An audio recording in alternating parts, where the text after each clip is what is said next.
ওপার বাংলার ইউটিউবাররা মজলেন সাকিবের তুফানের টিজার দেখে যা বলেছেন ভারতীয় ইউটিউবাররা। গতকাল মঙ্গলবার বিকেলে আলফাই চরকি ও এসভিএফ এর অফিসিয়াল সামাজিক যোগাযোগ মাধ্যমের পেজ থেকে প্রকাশ করা হয় রায়ান রাফি পরিচালিত তুফান সিনেমার টিজার। সিনেমাটির ঘোষণার পর থেকেই দর্শকদের মধ্যে অন্যরকম এক চাঞ্চল্যের সৃষ্টি হয়। টিজার প্রকাশের পর সত্যি যেন বাংলার আকাশে তুফান তৈরি হয়েছে। টিজারের নানা প্রশংসাসূচক মন্তব্য করেছেন দর্শকেরা। পশ্চিমবঙ্গের জনপ্রিয় ইউটিউবাররা মুগ্ধ তুফানের টিজারে আলাদা ভিডিও বানিয়ে টিজারের প্রশংসা করেছেন তারা। কলকাতার জনপ্রিয় ইউটিউবার অরিত্র ব্যানার্জি নিজের চ্যানেলে তুফানের টিজার নিয়ে বলেন, সাকিব খানের সুপারস্টার ইমেজ রায়ান রাফি যেভাবে তুলে ধরেছেন সেটা আগে দেখা যায়নি।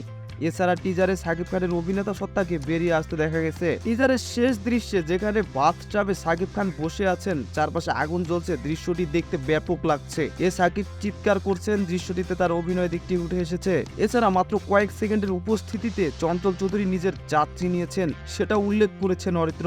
পশ্চিমবঙ্গের আরেক জনপ্রিয় ইউটিউব চ্যানেল রূপমস রিভিউ এর রূপস তুফানের টিজার নিয়ে বলেন, পশ্চিমবঙ্গের সাম্প্রতিক সময়ে যত বড় বড় তারকাদের সিনেমার টিজার এসেছে তার থেকে এটা অনেক গুণ এগিয়ে। নির্মাতা রায়হান রাফির প্রশংসা করে রূপম আরো বলেন, যারা এখন মূলধারার বাণিজ্যিক সিনেমা বানাচ্ছেন এই পরিচালকের কাছ থেকে শেখা উচিত, কারণ এই ছবির বাজেট তো 15 বা 20 কোটি নয়। কিভাবে অল্প বাজেটে এ ধরনের লুক অ্যান্ড ফিল দিতে পারেন তাকে কুর্নিশ করা উচিত। সাকিবের প্রশংসা করে রূপম বলেন, সাকিবকে যদি ভালো পরিচালকদের সঙ্গে কাজ করতে দেওয়া হয় তিনি দারুণ কাজ করবেন। সাকিব খানের যে লুক সেটা দারুণ। একই সঙ্গে তিনি টিজারের শুরুর মনোলোগ আর গানের প্রশংসা করেন। আরেকটি ইউটিউব চ্যানেল আর্টিস্টিক 7 সেন্স এর সাগর নীল বলেন, এটা এমন একটা টিজার যেটা নিয়ে মানুষ আর কয়েক সপ্তাহ কথা বলবে, কারণ বাংলা ছবির যে বাজেট সেখানে এ ধরনের টিজার স্বপ্নের অতীত। সেখানে রায়হান রাফি স্বপ্নকে সত্যি করে দেখিয়েছেন। আলোচিত এই ইউটিউবার তুফানের টিজার নিয়ে আরো বলেন, ছবিটি ভালো হবে, খুবই ভালো হবে এমন প্রত্যাশা আমাদের সবারই ছিল, কিন্তু এই টিজার সে প্রত্যাশাকেও ছাড়িয়ে গেছে। টিজার দেখে মনে হয়েছে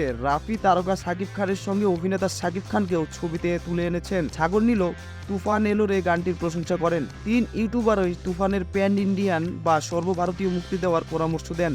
পবিত্র ঈদুল আজহায় মুক্তির অপেক্ষায় থাকা সিনেমাটিতে সাকিব খান ছাড়াও অভিনয় করেছেন চঞ্চল চৌধুরী, মিমি চক্রবর্তী, নাবিলা সহ আরও অনেকেই। নিয়মিত শোবিজ অঙ্গনের তারকা খচিত এসব নিউজ পেতে আমাদের চ্যানেলটিকে সাবস্ক্রাইব করে রাখুন। শেখ সোহেল, রূপালী রিল।